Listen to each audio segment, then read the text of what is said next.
Does Guardians of the Galaxy 3 live up to the hype? Let's talk about it. I didn't know how this machine worked. What a bunch of a-holes. Hey, welcome back, you beautiful people, to another episode of The Muggsy Show. And we are doing our first review of a film on this channel, and it is Guardians of the Galaxy 3. So do me a huge favor. Make sure you let me know in the comment section and how we can improve and what you enjoyed about the review. And now let's get right into it. So this is James Gunn's third installment of the Guardians of the Galaxy franchise. And this film was a roller coaster ride with all emotions, action-packed, and a great story.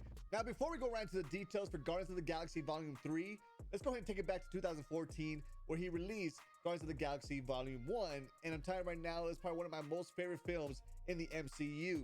Now, a lot of people thought that this was gonna be the MCU's first flop, and it surprised everyone from the critics and the audience. It was amazing. They brought these unknown characters to the public eye and surprised everyone. So this film has a special place in my heart. Now, the second film was Guardians of the Galaxy Volume 2, and that came out in 2017, and it was a box office hit and sold the most out of the two films. Now, this movie had great critic score and a good audience score for sure, but to be honest, it wasn't my favorite film out of the three. And now we're at Guardians of the Galaxy Volume 3, and let's talk about the plot. The story shows the struggle of Peter Quill losing Gamora in Avengers Infinity War. He will need to get the strength and gather the Guardians for an important mission to help one of his own. This journey can bring them together or finally destroy the family. Now, that's just some of the story from the film without going into too much spoilers. Now, let's talk about James Gunn and how he made this film to be one of the best MCU films since Spider-Man No Way Home. He brought the humor, the action, and the emotion that we needed from all the characters. And starting off with Star-Lord, he was funny, he brought all the emotions that we needed from this film, and he was a hero. He was able to redeem himself after Avengers Infinity War. I know there was a lot of mixed reactions about how he handled it with Thanos, but in this film, James Gunn and Chris Pratt did an amazing job for Star-Lord in this film. And next is Drax the Destroyer, aka Dave Bautista. His character has grown a lot on me from the last few films. And this third Guardians of the Galaxy, he just did it all. He brought the humor. He even surprised me with the emotions, especially in that third part of the film where he just really surprised me and how he had a big role towards the end. So I love to see how Drax was a big part of this story as well. Now, the next character we're gonna talk about is Gamora. She really did grow on me towards the middle and the end of the film. Towards the beginning, I wasn't the biggest fan of, but I get it because she wasn't the original Gamora that Peter Quill fell in love with. But I'm glad they were able to find a way to grow her character and make us realize how much we love her in Guardians of the Galaxy.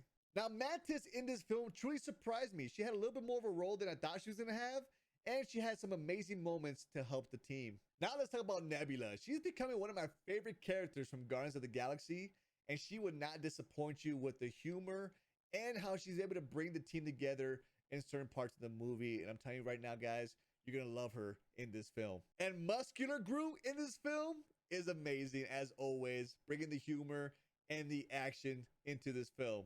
And last but not least is Rocket. He is the backbone of this film. I love how they sprinkled in his origin in this movie. And I'm telling you right now, the emotions were crazy for me. They were up and down. And I gotta be honest, my eyes were not dry. I just gotta tell you right now, my eyes were not dry in this film, especially with Rocket's story. And those are just some of the details of the main characters. Even Kraglin and Cosmo the Space Dog has some important roles in this film.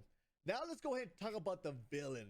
And that is the High Evolutionary, played by Chiwetel Ejiofor. Now, this villain was horrible and heartless in a great way.